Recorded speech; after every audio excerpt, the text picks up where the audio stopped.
Listen up. You think you're bad at memorizing? You're not. Today, we're going to dissect the real reasons you're failing. So pay attention because we are fixing this right now. I hear it constantly. Oh, I'm just not good at memorizing Japanese vocabulary. Let me be crystal clear.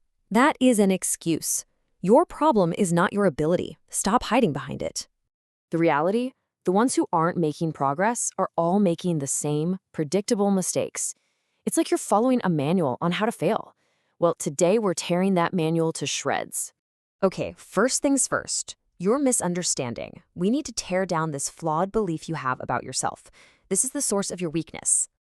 And now, the core of the problem. 3 coddled habits. These are the enemies within. It's time you learn to identify them and eliminate them. So let's talk about the first one. Sound familiar? The second something gets tough, the moment you don't understand, you run to someone else for the answer. Now, this isn't a crime, no, but it is a critical flaw. It means you've stopped thinking for yourself. Look at this. This right here is crucial. Understanding versus remembering. See, when someone just gives you the answer, it feels like you get it. But that's an illusion. It's a cheap trick. True memory, the kind that actually sticks, is forged in the fire of you thinking it through. It's a battle you have to win inside your own head. And what happens to information you get for free without any effort? It's gone. Instantly. Poof. Vanished. Why? Because you never earned it. It was never really yours to begin with. All right, enemy number 2.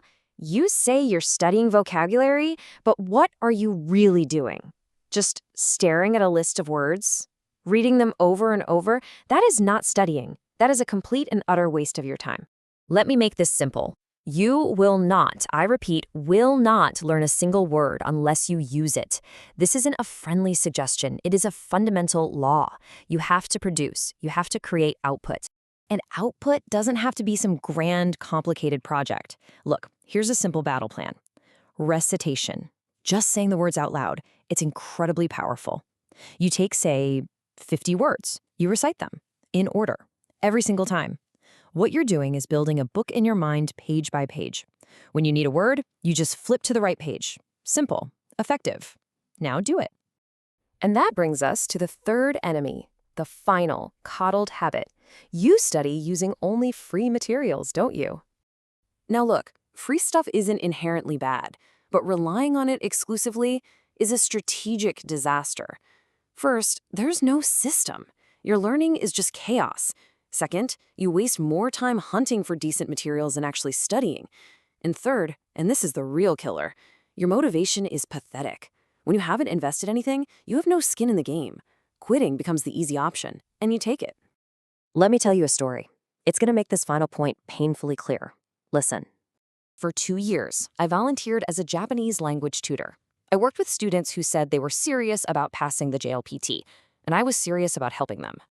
I didn't just show up. I prepared diligently. I created custom materials, practice exams. I invested my time, my energy.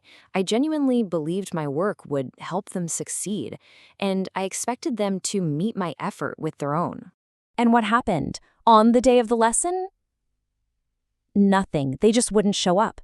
No call, no message, silence. And these were the very same people who, just the week before, were so full of passion. I really want to learn this. Let's study that next week. And then, gone. Vanished into thin air. To be frank, it was infuriating. That whole experience taught me a hard lesson about the fate of the irresponsible. And here's the realization I had. It wasn't that the students or volunteers were bad people. It was the system.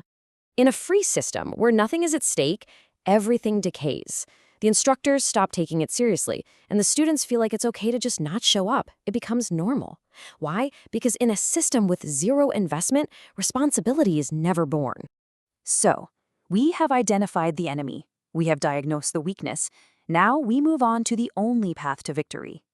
So let's bring it all together. Your problem is not your ability. It is your method. You don't think. You don't use what you learn, and you do not take it seriously. Your entire approach is flawed. But that's good news, because a flawed method can be fixed. You can be fixed. So here are your new orders. This is how you will succeed. 1. You will think. 2. You will use what you learn. 3. You will repeat. It's simple, but it is not easy. Think. Use it. Repeat. That is the only way. So, I ask you one last time. After everything we've gone over, are you still going to hide behind the excuse of inability?